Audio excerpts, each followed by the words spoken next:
Welcome to the Happy Soul Podcast. My name is Melissa, and this is Sammy. We are diving deep into conversations that connect and inspire. Stories of resilience, triumph, and transformation. Stories that take us to the heart of human connection.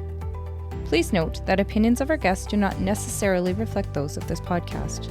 Please listen with your kindness and an open mind. Each story shared is authentic and vulnerable. Let's embrace our differences with empathy, knowing every voice enriches us. Together, let's cultivate a community of respect and curiosity. Thank you for listening.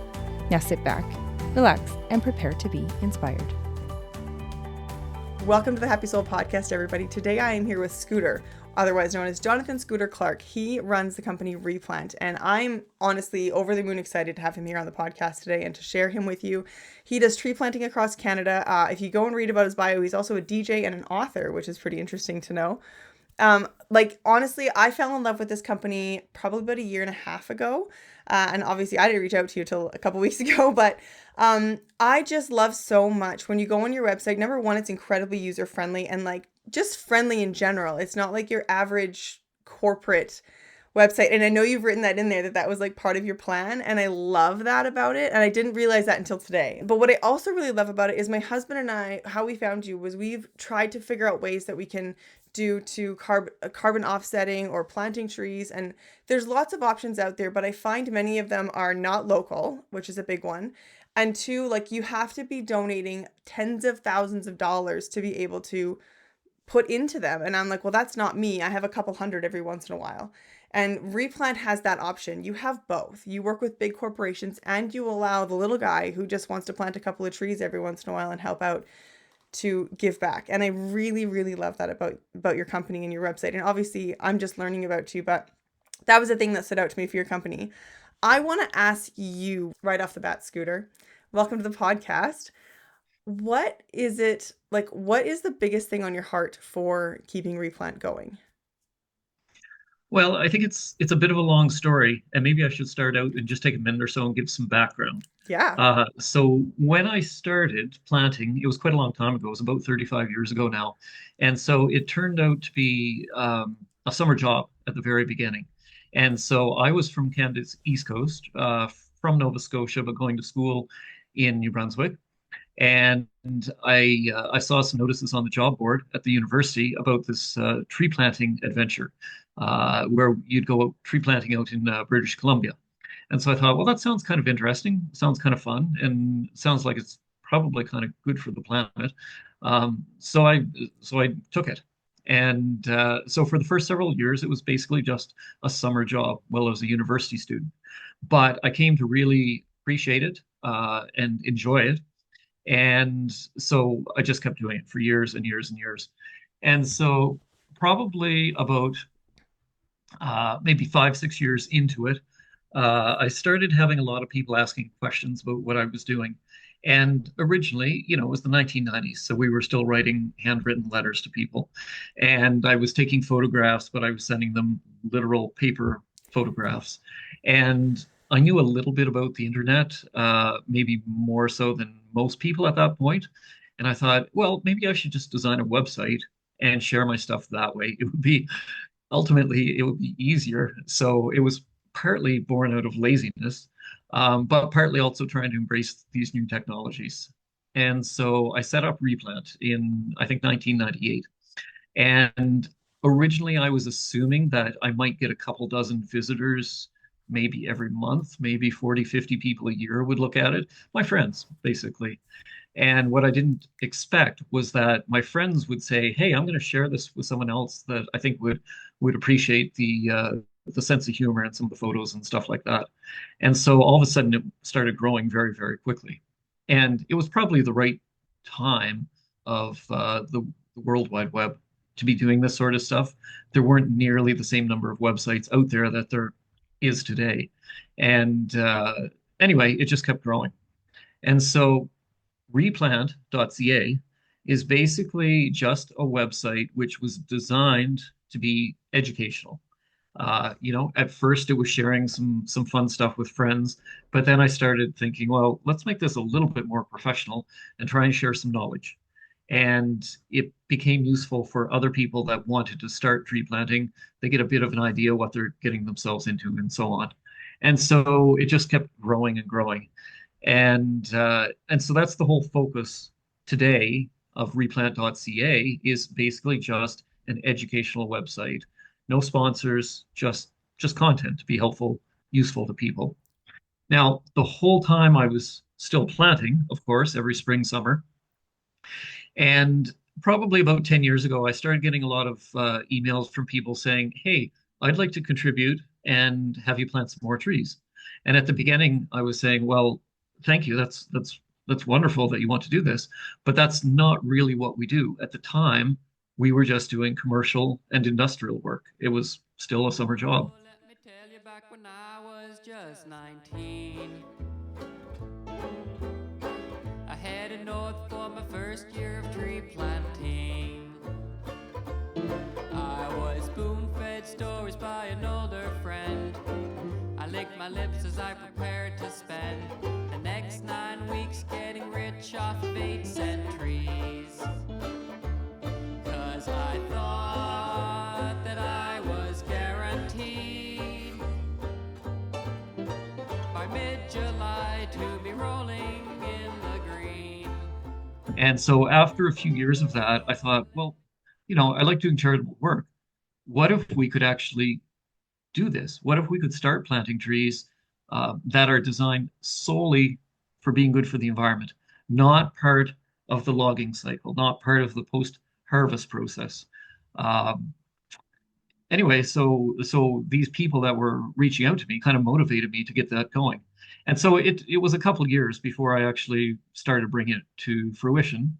But eventually, we started planting some projects on the East Coast mostly, and so we were working in municipal parks and provincial parks at the very beginning. And those projects, it was fun. It was basically volunteer work, but it was very different mindset than the commercial industrial work that we do all spring and summer. Uh, it felt good that we were actually planting trees that aren't going to get cut down in the future. And that was one of the key things about planting in parks is we knew that trees would be protected. And so they're not going to become toilet paper and paper towel someday. And so out of out of the growth of that, we needed a name for that venture.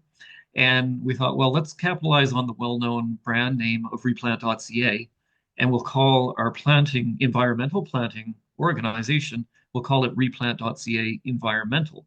Mm. So that is basically where we do all of our projects that are good for the environment. Anything that's not part of the logging industry, part of the harvest industry. And so we use, I mean, it's grown quite quickly in the last 6 or 7 years.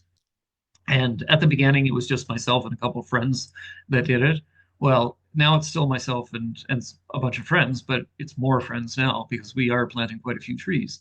And so all of us were still engaged in the commercial industrial industry, spring, summer. So normally that starts mid-April and goes till about mid-August on the West Coast. We're doing planting mostly in British Columbia and Alberta. But after that, we move to the East Coast, and that's where we start doing all the fun work, where we're planting those forever trees. And, it's a very different mindset. Obviously, it's a different company.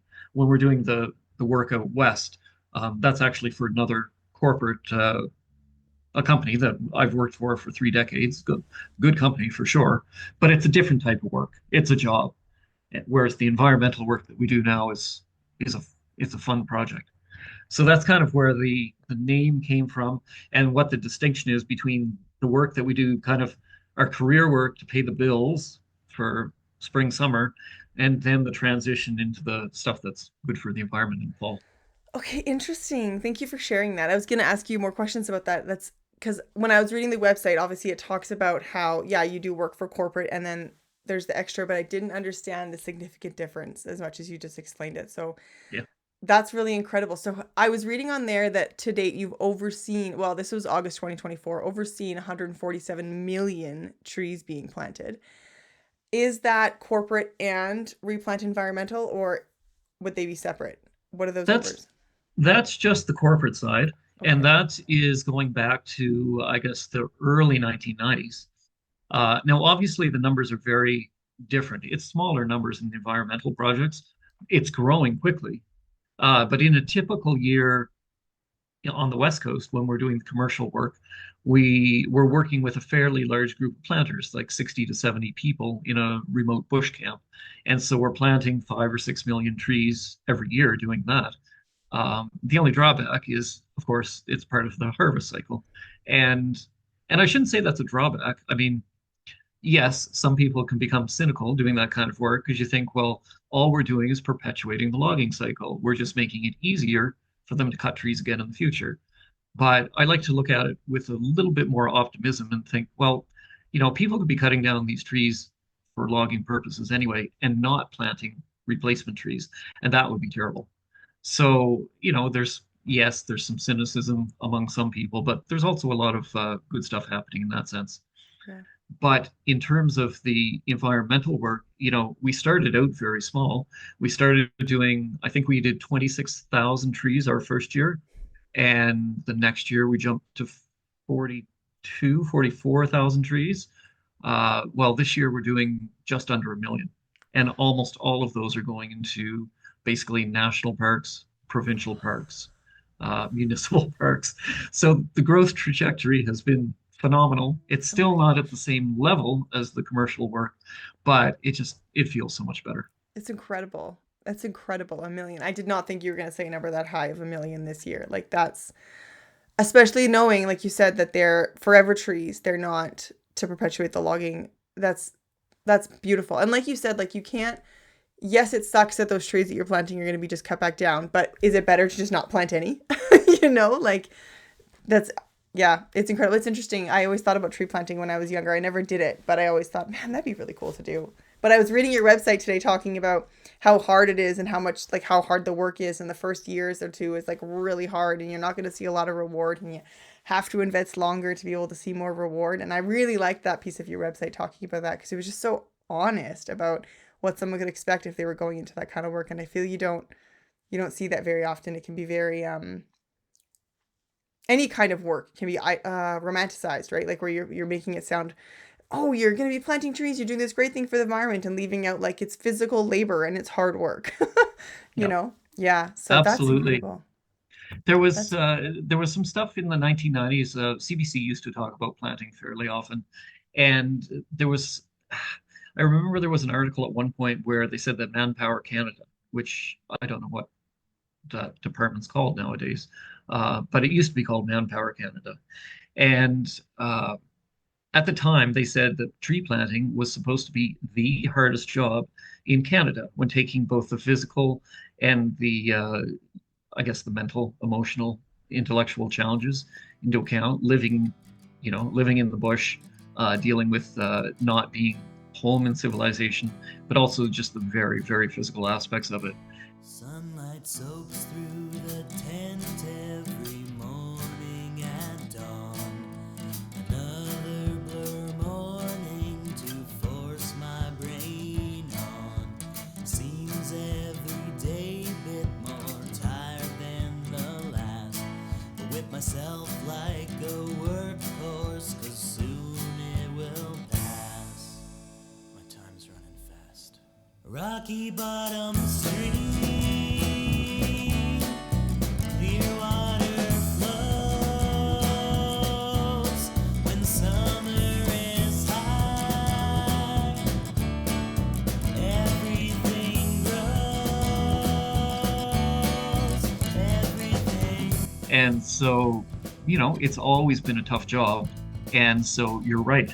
A lot of people romanticize it, especially the last decade or so. There's been a lot more awareness of doing things for the environment.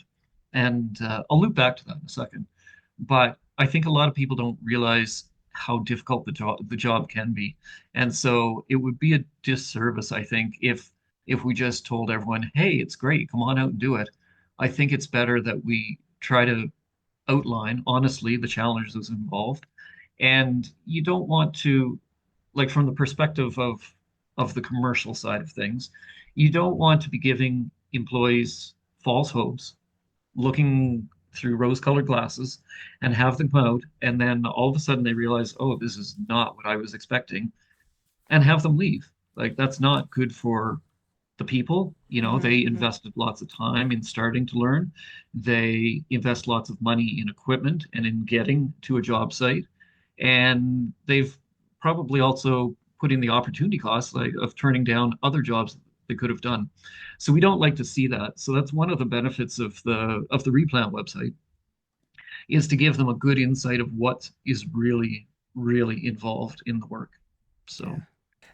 Does it ever occur to you how incredible it is that this started off as like a summer, like, yeah, sure, like I'll go do this for the summer. And now it's just so much, and not just so much like you're planting all these trees and it's incredible, but you're planting all these trees, plus you're doing like the charitable planting all the trees, plus you're providing content to help other people be better tree planters, and you've written a book, and like I was looking on the pages like at this National Geographic photos of your camps and like all of this stuff, right? Like does that ever blow your mind? You ever sit back and be like, holy crap, good thing I took that job? well, it's certainly not what I expected. I do remember a day, my very first season, first year of tree planting out in BC. And at the time, there was a huge problem with retention and recruitment. And so there was a huge amount of turnover. So that first season, we had a crew of 40 that I was on. And out of that crew of 40, other than the two crew leaders, we had four experienced planters who had done it the year before. Wow. And we had 36 people that were trying to do it for the first time. And that was very typical because it was such a bad job, a tough job, that nobody ever seemed to want to come back for a second year. And I remember one afternoon that first year that 7 of us, all in our first year, were sitting on the side of a hillside. And I mean, that's a bad sign. You shouldn't be sitting when you're trying to plant trees. Everyone needs a break But sometimes. but we were all sitting there watching, and the four experienced planters on our crew that had done a couple seasons, they were all in a piece down in a field at the base of the hill. And we could watch them going back and forth as they were planting the trees. And we were just amazed that anyone could plant that quickly. We certainly couldn't because nobody trained us how to plant. But I remember one of us said, can you imagine doing this job for 3 summers in a row? And we all laughed and we were like, there's no way any of us are coming back again. And yet here I am. Are any of those other people back? Or do you talk to any of those other people still? Some of those people from that crew, it's amazing. Some of them are still in the industry today. There's somebody from that crew that is a head silviculture forester at Canfor. Yeah, there's several people that are still doing different work, Yeah. but still related to the industry. Absolutely. Wow. That's incredible. That must make you laugh thinking, who would do this? And here I am. Yeah, exactly. Wow. So have you noticed that retention rate has improved with providing the information that you've got now? Yeah, definitely. I would say that 10 years ago, it was pretty common that if you hired a group of first-time planters, 50% of them would not even make it through the first season, through their first season. Okay.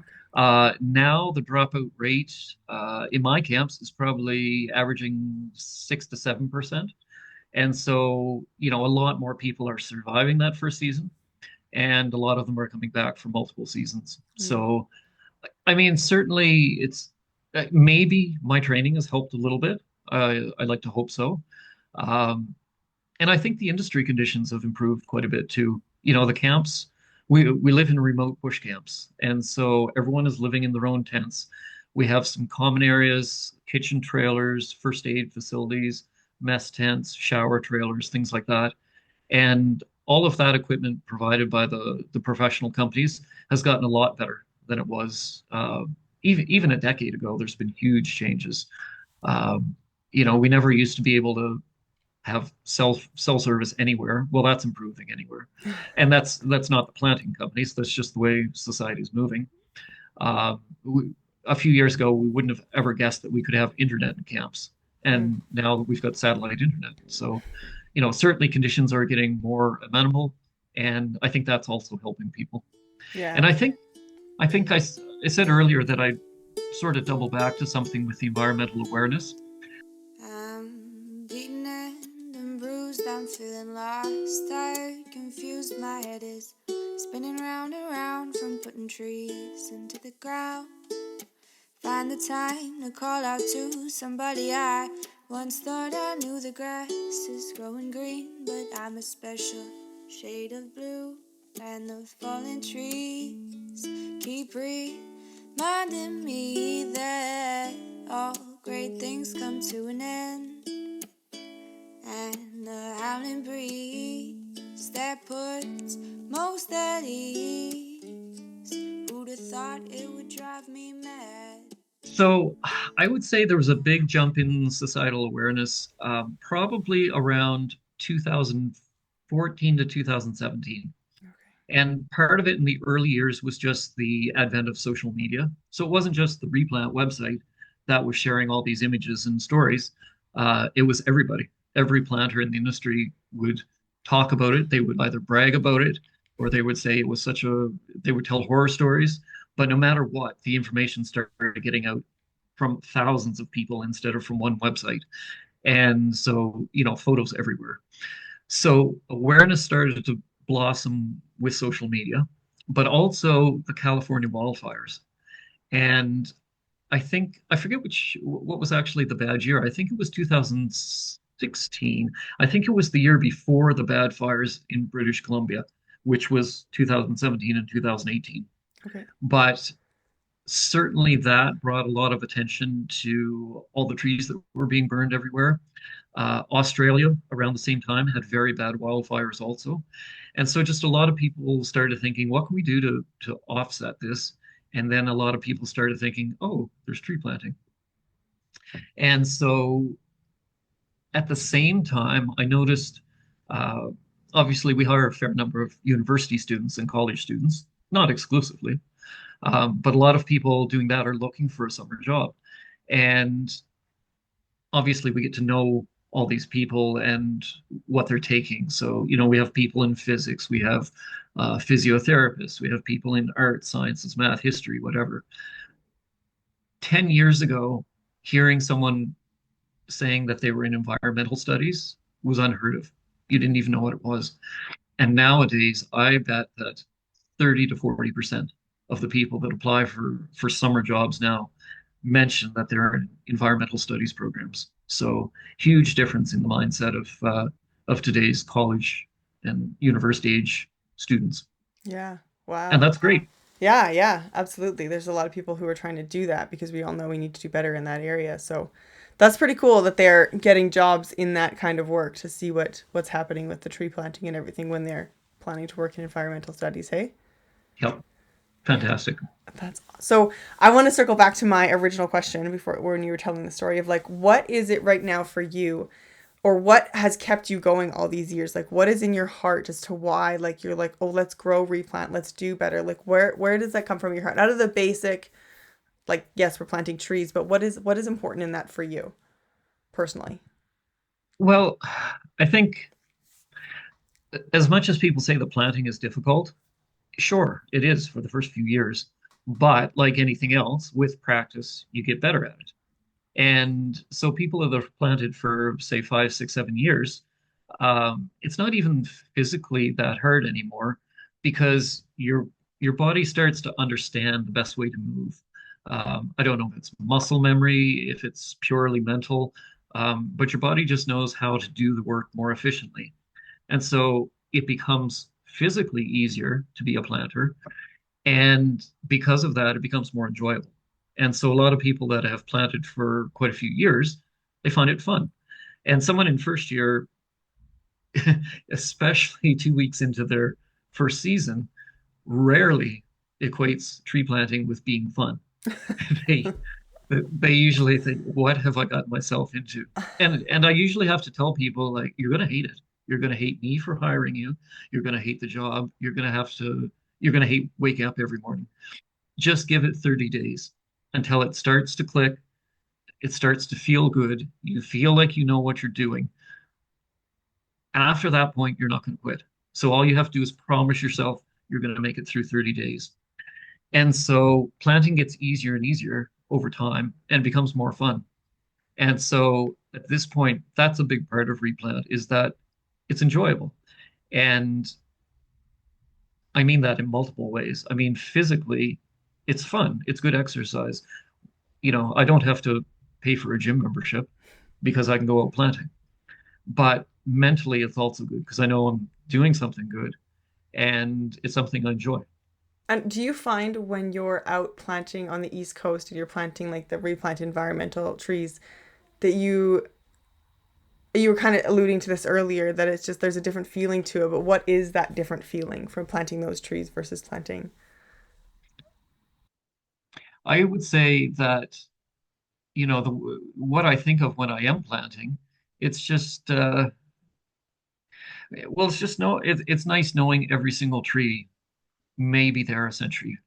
And quite often when I'm planting, I think of it. I think, okay, I'm putting this tree in the ground. And then, especially in a park or something like that, is I'll stop fairly often and turn around and look at a tree. And, they're tiny when we start planting them. And just imagine what might this look like in 40 years, in 50 years, in 60 years if I were to come back, and how different the landscape would look once those trees mature. And trees do not grow quickly at all. That's one of the most frustrating things. And we were planting some trees for an elderly woman in New Brunswick a couple of years ago, and she said something that I that really stuck with me. And I mentioned, these trees are tiny now. You'll have to bear with them. It's going to be a few years before they really start to become much bigger. And she said, we have a saying. We understand trees. We say, first year they sleep, second year they creep, third year they leap. And I thought about it for a minute. I thought that's smart because they really don't seem to do anything for that first year or 2 years. And so we go back to visit them and look at them and we think, wow, that's we could have planted that yesterday. It looks exactly the same. But then in the third year, all of a sudden, oh wait, it's starting to get a little taller. Mm. And a couple of us were looking at a site that we planted in 2021, Caribou Monroe's Provincial Park in Nova Scotia. We were there a couple of weeks ago looking at the trees from 2021, and there were a couple of them that were waist height. And that was pretty exciting.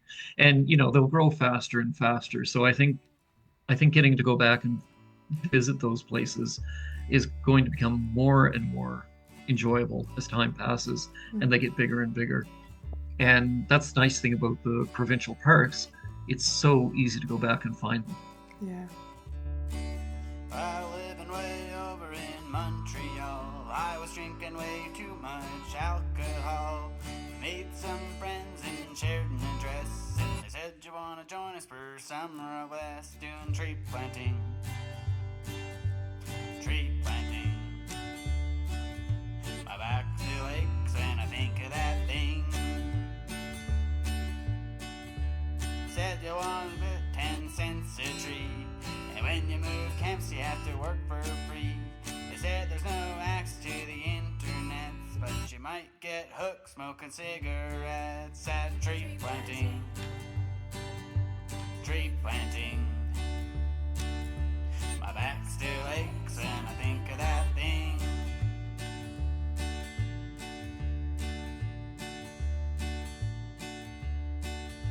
The bugs will drive you to insanity, but you'll get pretty good at profanity. The only thing stronger than your hate for mosquitoes be your fellow tree planters, raging libidos. It's tree planting. Yeah. Is there a reason outside of your schedule that the planting only happens out on the East Coast for those, or is it just because of your schedule?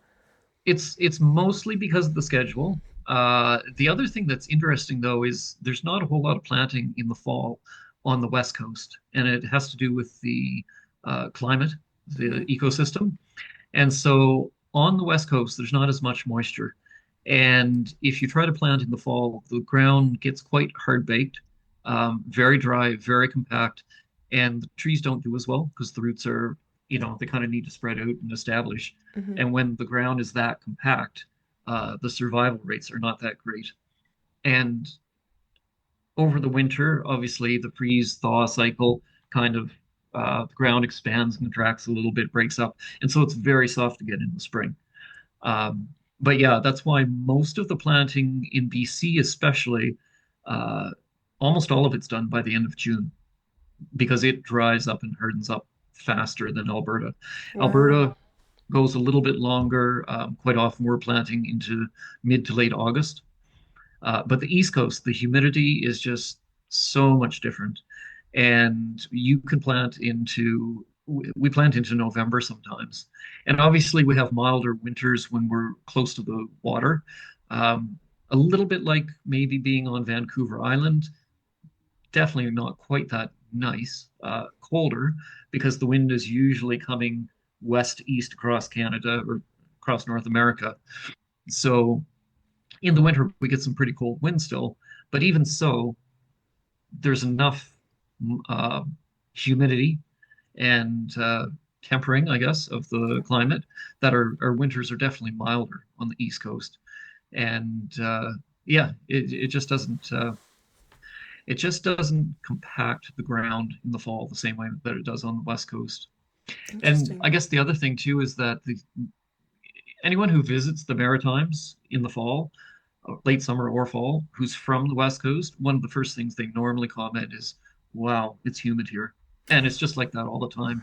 And it's kind of good because that's one of the reasons why there are so few wildfires, forest fires in the Maritimes Mm. compared to the West Coast.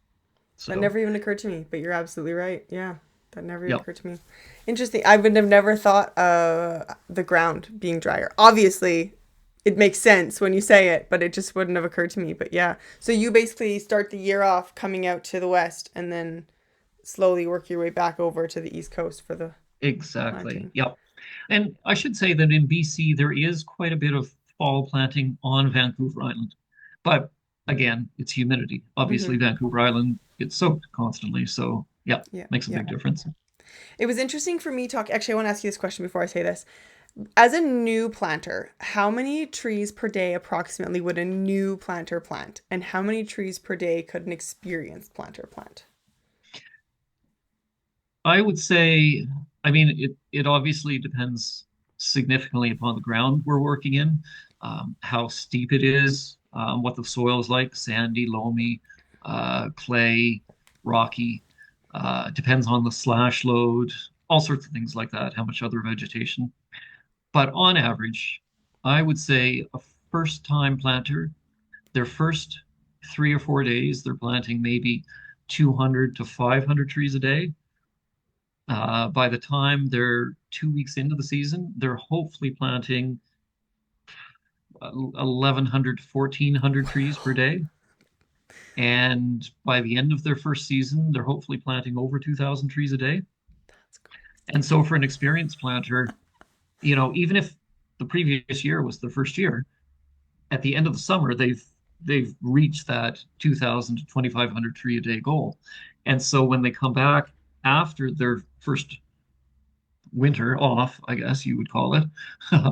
Not that many take the time off, but you'll come back, you'll be a little bit out of shape. You're certainly not in the same peak condition that you were in at the end of the previous season, but you're still probably planting 18, 1900 trees a day almost immediately. And then again, you just continue rising. So I would say most experienced planters are probably planting at least 2,000 and sometimes over 3,000 trees a day, depending on the type of ground. So big wow. difference. That's a Yeah. bigger number than I expected you to say. That is a lot of trees per day. Awesome. This makes my heart so happy. I know a lot of them obviously are getting cut down, but it's like that's just the world we live in right now. But like you like with all of the work of the ones being planted that are gonna stay there, like this is Yeah. making my heart so happy hearing the work that you guys do. And also you as a business owner, I know that we've paid to plant trees a few times, and my husband always just comments on how incredibly polite you are over email. And I mean, I found the same thing in our exchange too, but it's just incredible to see a business owner who's also that invested in the people who are doing or who are donating to the company that you obviously don't need to be that invested in. So I think it's just really incredible. And kudos to you. Kudos to you for that. Thank you. Thank you for the kind words. I want to circle back to something you were saying earlier, and you were talking about, and this is just really obvious, but I just want to tell you this story because was shared with me recently, probably last year-ish. But when you're talking about like the planting the trees on the East Coast, when you're planting for Replant Environmental, how about their forever trees? And there's just this great attitude, and it just feels differently versus planting in BC. Sometimes people can have a bad attitude about it because it's just for logging. And it's so interesting because about a year ago, I was at a film festival and I was chatting with a gentleman who had just filmed a tree planting documentary. I can't remember why. I think he was doing it for fun. But he was planting this tree planting or filming a tree planting documentary. And he was telling me, he said, I found it was so interesting because when I was on the East Coast, everyone had a great mentality about tree planting. They were like, they were just so excited. They were doing good for the environment. They were doing great things. And then when I came to the West Coast, everyone was very negative. Like, they're just going to get cut down anyways. Like, I'm just replanting these ones. And he was like, and I don't remember what else he said, but that was kind of the gist of the conversation. He's like, his interpretation of it was that it was like on the East Coast was all the newbies, and on the West Coast was all the experienced people who were negative because they've been in it for years, and the newbies were all excited about it. But hearing the way that you're talking about it is, it's like, yeah, they don't do as much logging out there. They do most of their logging out here, and so obviously, I know there is some out there, but obviously there is that piece of they're actually planting forever trees. So it is a good thing for the environment and not just replacing the logging. And so like, I wish I had this guy's number so I could be like, hey, I have some information for you. Because when you have that background piece, it makes a lot of sense. Yeah, I think the people that help with the replant trees, obviously most of them are also pretty experienced. I have a lot of people who want to be part of those projects. And so I kind of get to pick and choose some of the best people. Mm-hmm. But I think there's certainly regional differences in the commercial industry, just different attitudes. I mean, the one thing about the tree planting industry is that, in the sense of the commercial industry, is that it's not very homogenous. There's a lot of different corporate structures, company structures, I should say. Most of them aren't corporate. Uh, there's different company sizes, different ways they approach things. There's a lot of problem solving in tree planting because so many things go wrong when you're out in the bush, and you don't have a lot of resources to fix them sometimes. So I think a lot of planters become very creative, good at problem solving, and working with what they have. And so I think because of that, that's why companies can be very different when you go from company to company and look at the different ways they approach, problems. You'd think that everybody would do the same thing. Mm-hmm. Everyone would say, well, here's the right way to do this, but that's rarely the case, I think, in planting. There's all sorts of different approaches, and I think that's a big strength of the industry for sure. Yeah, I mean, that's like that with anything, right? There's not one right way to do a lot of things. There's a lot of right ways to do a lot of different things. And it kind of just, like you said earlier, it depends on so many factors as to, for tree planting, what could be the best way to do what. So Yeah. that makes sense. I am a happy planter and planting frozen trees. It's raining down the back of my neck and it's snowing on my knees. My quality is 43, the foreman's in his knit. There's checkers all around me and I gotta take a break. I'm making pots of money, gonna buy Volkswagen van. Spend a winter in Guatemala, maybe find myself a man. I might speak a little Spanish, he might speak a little French. And if I'm really lucky, he'll be handy with a wrench. My mama tells me get a life, grow up and go to school. No decent man will want a wife who's just a planting tool. From men of ease with law degrees, you'll get no second. I want to ask you if there's one thing that you would like everyone to know about Replant. What would it be? Oh, replant the website or replant the planting organization? Both. Okay. Pick one for Well, with replant the website, I guess I guess I just like being it shared more. Uh, Occasionally, I come across planters in the commercial industry who hear the word replant.ca and they have no idea what the person's talking about. And so it kind of, yeah, I mean, that's to be expected. Not everyone's going to hear of it. But I think a lot of people who especially in the first season of planting, can get so much information from it um, that's of benefit to them. I wish more people knew about it. Mm. But I mean, a lot of people do. So I guess, yeah, there's that. In terms of the organization, hmm, I wish more people would see what we're doing. Uh, just because I think sometimes, especially in the last few months, there's a lot of crazy things happening in the world, and so I think it would be nice if some people saw more optimism. There's a lot of negativity coming out of certain parts of the world right now, and in some ways, it makes people maybe feel a little futile. Maybe feels like you can't affect any change on your own. But I mean, that's how change works, is it's got to start with somebody. And so, the way I look at it is, well, if it's going to change, it may as well start with me. And so I think if people can see the impact of what can be done with limited resources and what kind of long-term effect it can have. I mean, sure, there's lots of other problems in the world, but it feels good to try and take care of one small corner ourselves. Yeah. So when you say that you can do a lot can be done with little limited resources, like what kind of limited resources do you guys have in doing that over there? Well, I mean, basically, it would be nice to be able to scale this up to massive amounts of land being reforested. Mm. But that's kind of a it's kind of a political hot potato. So a lot of people have heard of of the 2 billion tree program that Natural Resources Canada, NRCan, started several years ago.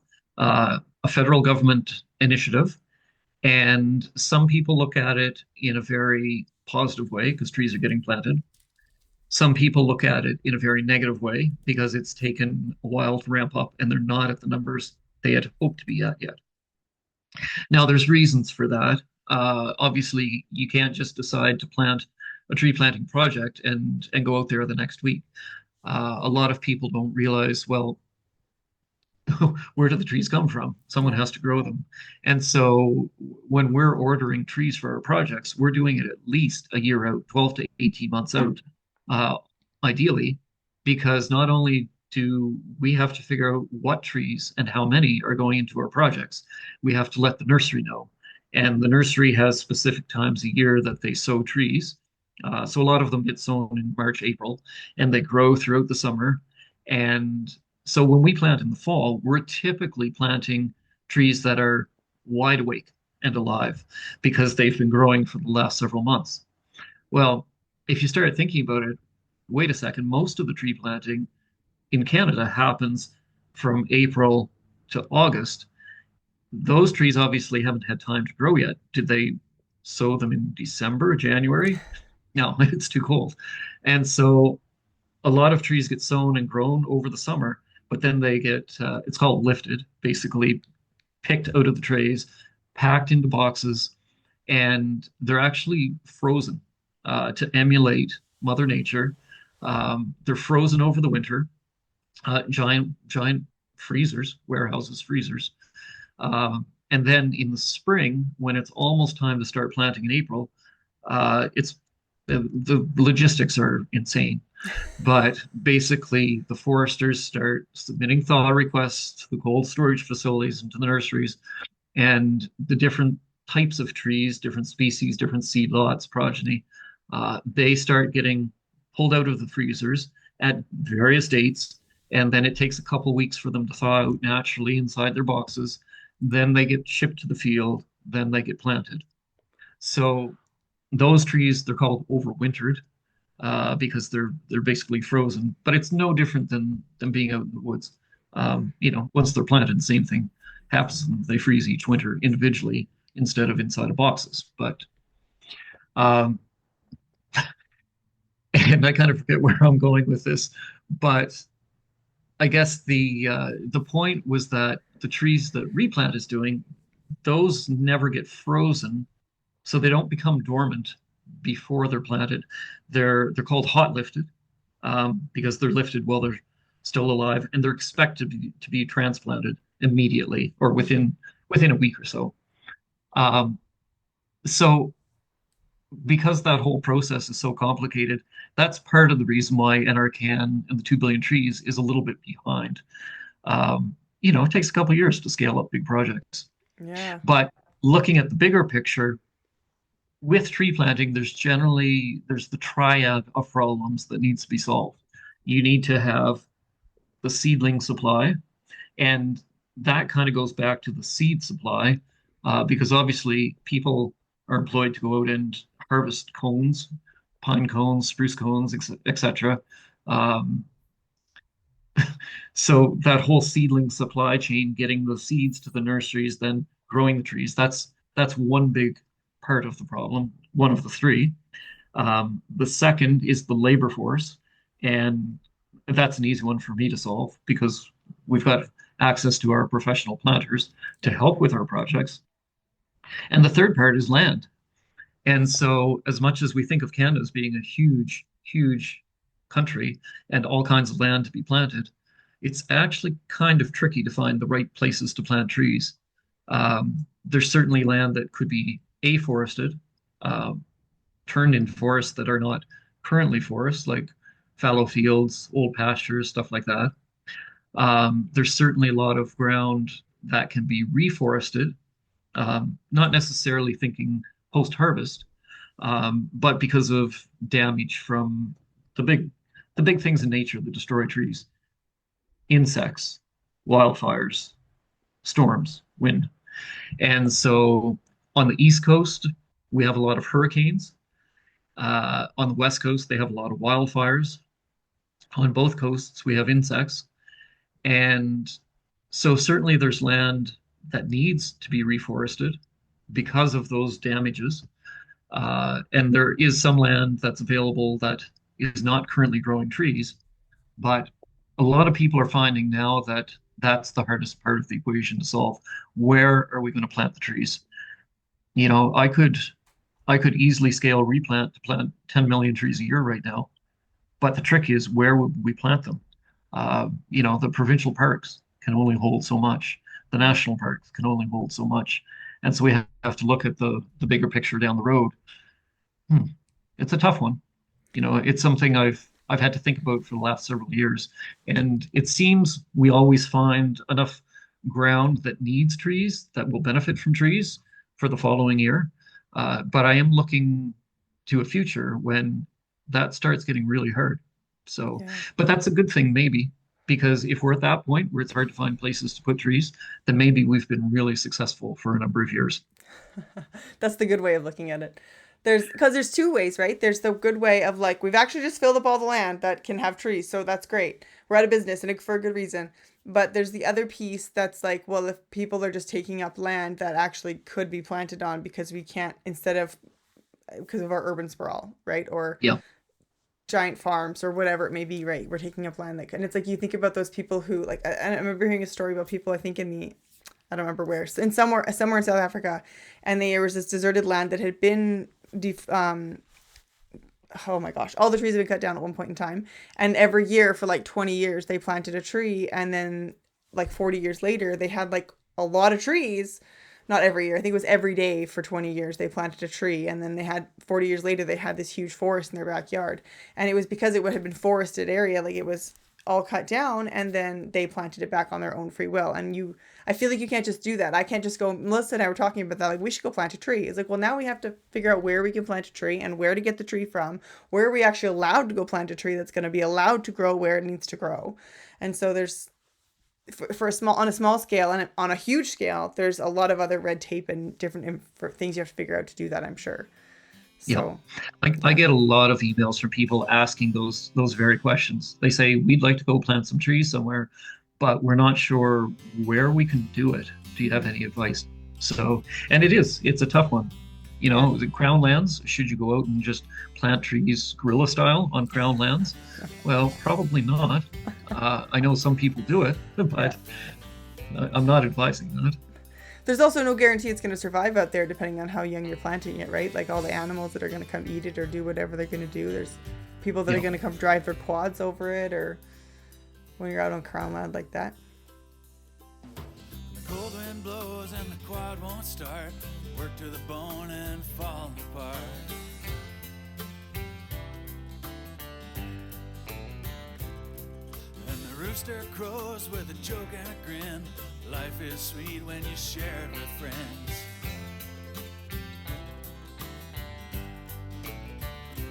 Ride on, rooster, ride on.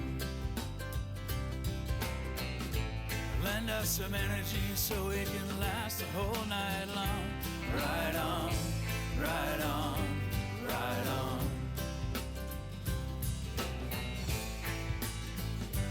Ride on, rooster. One of the big things that the 2 billion tree program emphasizes repeatedly, and NRCan emphasizes, is when you're building a project, make sure you put the right tree in the right place.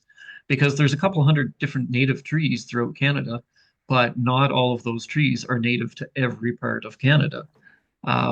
Like Douglas fir, if you're out in BC, Douglas fir is ubiquitous. It's all over the place in certain parts of the province. And yet, is there any Douglas fir on the East Coast? Well, not really. There seems to be a small plantation of several acres on Prince Edward Island that was planted in, I think, the 1950s or 1960s, but people don't seem to know too much about why it's there. And so, maybe it's a good thing. But, other people would say, well, that's not a native species for Prince Edward Island. That shouldn't be there. So, yeah, it's tough. There's a lot of ethical things. There's a lot of near native trees. That's a big discussion area right now, the last 5-10 years with climate change. So on a professional level on the West Coast, there's a lot of talk because it used to be called geographic-based seed sourcing. And so seed for any project, they would try to make sure they collected the seed from the same rough area as where the project's being planted. So you get trees from almost the same elevation and also from almost the same latitude. And it's moving in a direction where instead of geographic based, it's more climate based. And so people are looking and thinking worst case negative climate change scenarios. If everything's going to be warmer, then the trees that we plant here right now are going to be a lot warmer than they expect. So instead of picking seed from right here to plant trees right here, maybe we should pick trees from several hundred kilometers south, because those seeds, the genetics of those trees, will be more accustomed to the warmer temperatures. So maybe they'll do better here, even though right now they do better 500 kilometers south.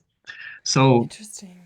So that's, yeah, it's a very vague science, but a lot of people are looking at it saying, well, it makes sense. We just have to figure out what are the right rules.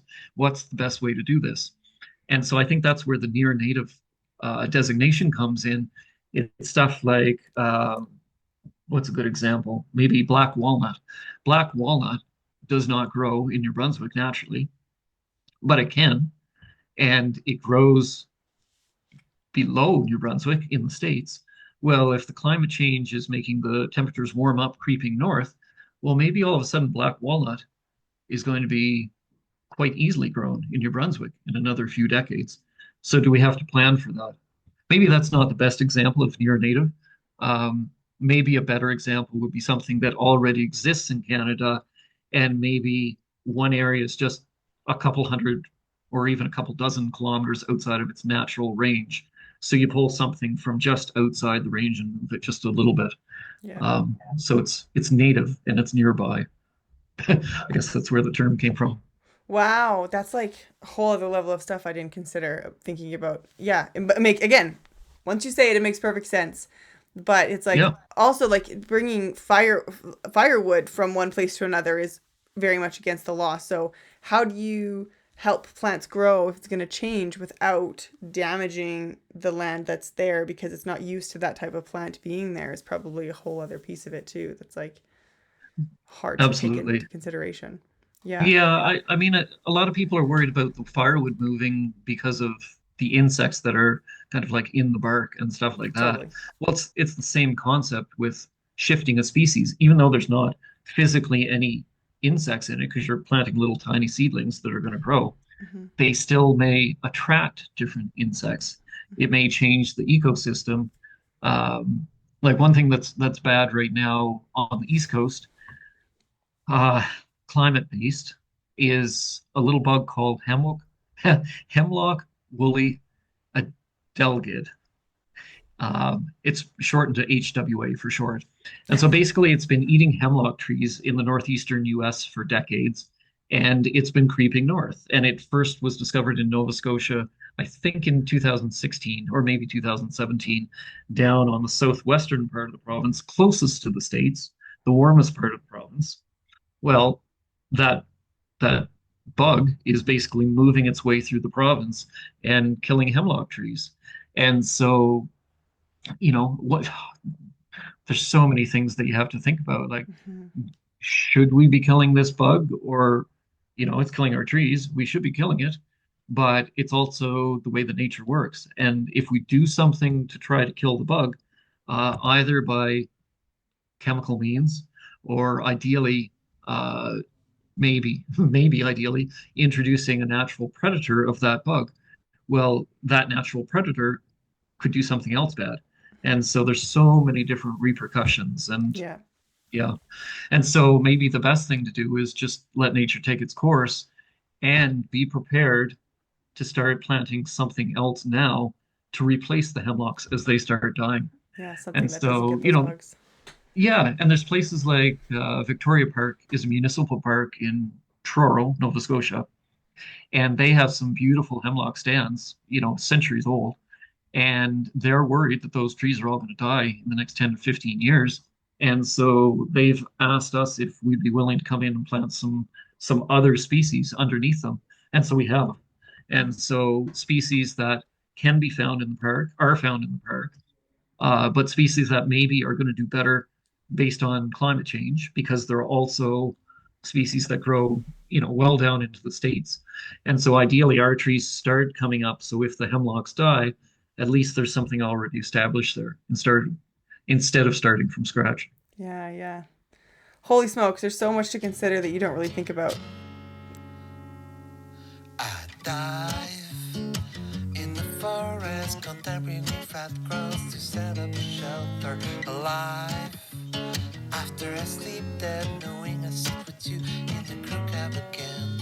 I say hey, for the moment, knowing someday away I'll miss this feeling that I walk up the hill while biting an apple, holding 3 bags in the corner of my eyes. See you looking at me, knowing. The one question I really want to ask is, how can others help? How can people help Replant grow? What can we do as individuals, as a society, to do more to help Replant Environmental, plant more trees, grow on a bigger scale where it's planting further than it can? Was there anything that we could do? I would say when you look at Canada right now, Canada as a nation probably plants roughly 700 million trees a year. We tried to add it up a few years ago. I think that particular year we came up with 666 million when we tried best guesses for each province. So somewhere in the 600 to 700 plus million trees a year. Well, we've got 40 million people in Canada.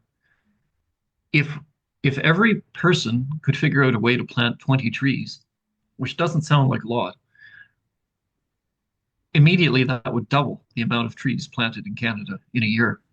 So I don't think people have to do it. Some people hear about how the professional tree planters are planting 2 or 3,000 trees a day, and they think we can never do that. I can never do that. And maybe that is a bad thing because maybe it makes them think, oh, it's not worth even trying. But I think the more people that go out and try to plant just a handful of trees, there's lots of kids that pick up seeds off the sidewalk when they're in school. They try to grow them in their homes, in their fridges, and then maybe transplant them into their backyards. I think that's fantastic. The more people that do that, it's not that hard. And the more people doing just little things everywhere, I think that's going to have a huge impact. Mm. So you're meaning specifically people planting them on their own, not paying for someone else to plant those trees. Yeah, absolutely. Yeah. Absolutely. I think that could have a huge impact. The more Yeah. people that do it. That's a really good one. Well, that's one way that people make a difference. But is there anything people can do to help replant specifically grow? Oh, I think just spreading the word, spreading the website. Um, and it depends. Like, there's obviously two websites. There's Replant, the Yes. educational website about the commercial industry. I think it's good to spread that because it brings more awareness that Canada's forest industry is a viable source of jobs. It's a good industry. It's a sustainable industry. It's good for the economy. So it's good in that sense. But the Replant Environmental website, which you can find the link at the top right corner of the Replant main website, I think sharing that is good because I think, again, it brings a little bit of optimism and a little bit of hope when people can see all the different projects that we're doing. Um, I think there's some cynicism from some people that start thinking about donating to some organization that plants trees, allegedly plants trees, and they start thinking, well, how do I know that my trees are really going to be planted? And so that was one thing I was worried about at the beginning. And I mean, obviously, it really helps that we're doing so much stuff in public parks. People can easily go visit and see the trees are being planted there. They can see the photos. They can see, we probably should work more on getting newspaper coverage when we're doing these projects. Um, but it can be validated. And most of the big organizations out there, like One Tree Planted out of the States, they they have the same mindset. We have to document. We have to show people that the stuff is happening because that's what builds the optimism. So I think the more the website is shared and people see stuff is really happening, yeah, there's no loss to that. It's all upside. That's awesome. Thank you so much, Scooter, for making time for us, for joining us here today on the Episode Podcast. Like, we're so incredibly grateful. Absolutely. I really appreciate you hosting me, and best of luck with the podcast. I wasn't necessarily looking for somebody when I lost my way and found you. I was tired and your face was kind of muddy, but I still enjoyed the view. You said hi, I said hi, it's kind of cold outside, but ain't a thing like sleeping under the stars every night. And I laughed and you smiled and I said, man, I love this life. Man, I love this life.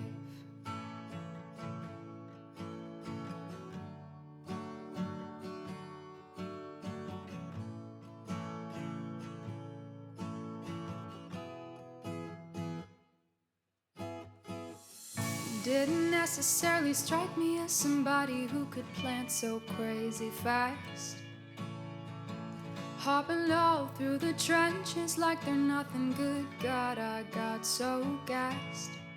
Well, you fight a good fight, but after food that night, heading back to the tent with an old headlight, and you held me so tight, saying, man, I love this life. Man, I love this life.